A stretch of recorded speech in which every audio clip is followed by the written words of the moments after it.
Texas Representative Jasmine Crockett, who is running for the Senate in Texas, and known Trump hater, is on Capitol Hill, and she goes one-on-one with Pam Bondi in an angry rage as they go back and forth.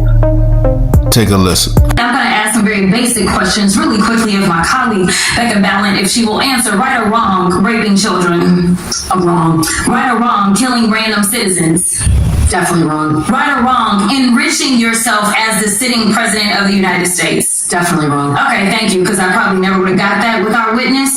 Our witness who somehow is a lawyer but does not understand how it works with witnesses. I'm not really sure what law school she went to and what all kind of cases she tried, but typically when you come into a space and somebody's a witness, then they sit there and they answer questions instead of asking questions. And then we also have this objection that we use as lawyers called non-responsive, when a witness fails to actually answer the question. But nevertheless, let me address the survivors, because that's exactly who they are. They are not victims, they are survivors. Let me say thank you for having more courage and moral clarity in your pinky fingers than the entire Department of Justice. We are currently the laughing stock of the world, partially because of the failed leadership within the DOJ, as we see kings and queens falling everywhere around the world. But we don't know the basics of right and wrong in this country, because it's not about partisanship. And that's why I applaud Thomas Massey, because he's the only person on the Republican side that has a backbone and knows how to stand up to corruption. But nevertheless, let me keep going. My Democratic colleagues have been attacked this entire committee hearing. They have been lied on. And frankly, the American people weren't looking for that. They were looking for answers about the corruption that they see coming from this administration.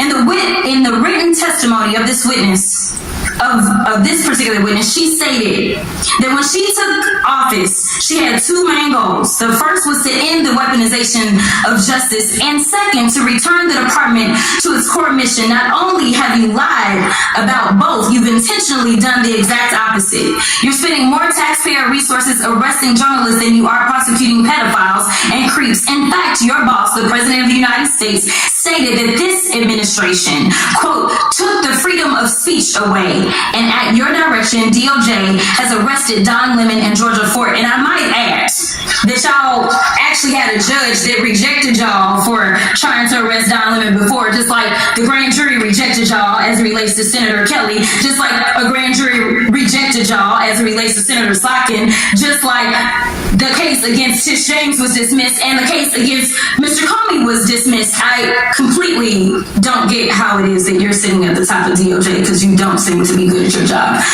You're spending more taxpayer resources arresting these journalists. In fact, we know after Georgia Fort and Don Lemon were arrested, we know that there were homes of journalists that were raided.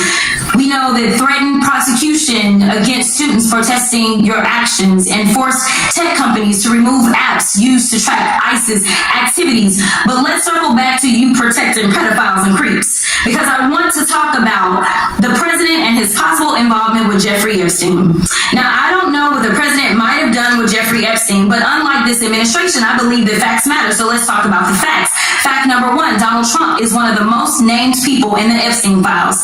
At least 5,000 files contains more than 38,000 references to Trump, his wife, or Mar-a-Lago. Fact number two, Jeffrey Epstein and Ghislaine Maxwell made young girls available to Trump on multiple occasions. For example, according to this file, Ghislaine Maxwell presented a young girl to President Trump who spent more than 20 minutes apparently flirting with her.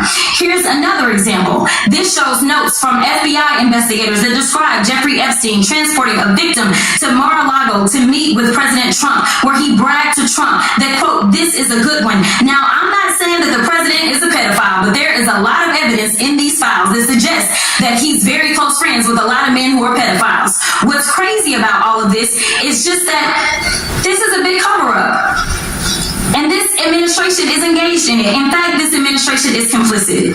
But there are numerous others, like how the DOJ is attempting to obstruct justice in the investigation of the rogue agents who have murdered American citizens, or how the DOJ seized voter data from Fulton County County in an attempt to steal the 2026 midterm elections, or how federal agents have Tom Homan on tape accepting a bribe and your agency killed the investigation, or how your agency is ready to give the president a $230 million payday, which is unconstitutional. The Constitution is clear. The president shall not receive any payment except his salary while in office. The fact of the matter is that you will be remembered as one of the worst attorney generals in history. An attorney general who has prioritized obstruction over justice, corruption over the law, fealty to the president over loyalty to the Constitution.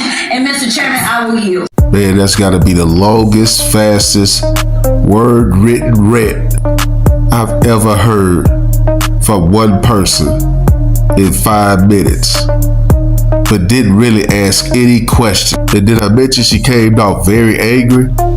You can't win in Texas like that. You can't win in Texas coming off that kind of way.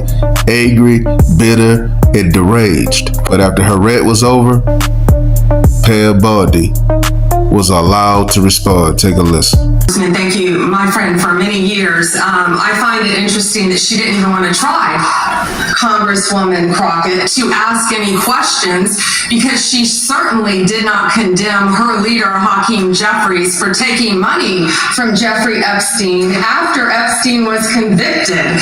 And I will be brief to give you your time, Congressman. This is what she didn't want to talk about. Texas, from Cuba, convicted, homicide, arson, weapon offense. Convicted. So what are we talking about? Convict some of these perpetrators that rape these women that are sitting behind you. And you refuse to even acknowledge they are here.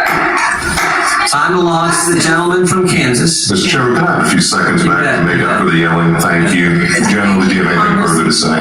Texas, convicted of homicide, Cecil Joseph from Dominican Republic. Texas, convicted for kidnapping, rape, Khalid Khan from Afghanistan.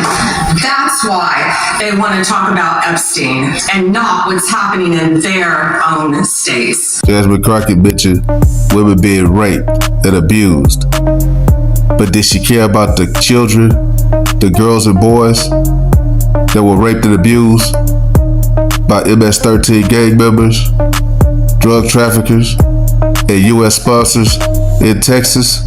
Take a listen. The program is the middleman in what we now know is government-sponsored, taxpayer-funded child trafficking. Children told us they're being lured away from their families. This is a family separation program. These children are brought here to the United States and carelessly turned over to MS-13, 18th Street Gang, other transnational criminal organizations. So what the hell happened to all those children? What happened?